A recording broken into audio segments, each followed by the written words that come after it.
Baby के खाइरहेको हो? पास्ता मामु छोरीको मल्टीग्रेन पास्ता हो है। बेबीको फेभरेट भन्दा पनि बेस्ट नै हो है। मन पर्छ तिमीलाई? कस्तो छ? मिठो छ? कति मिठो?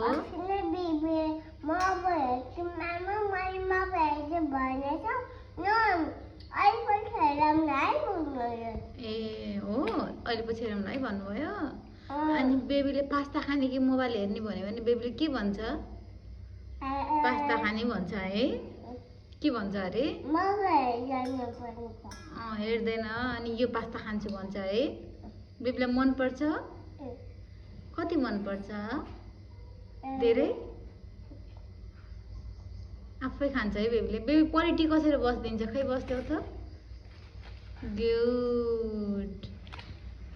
अनि सबै खान्छ बेबीले त है।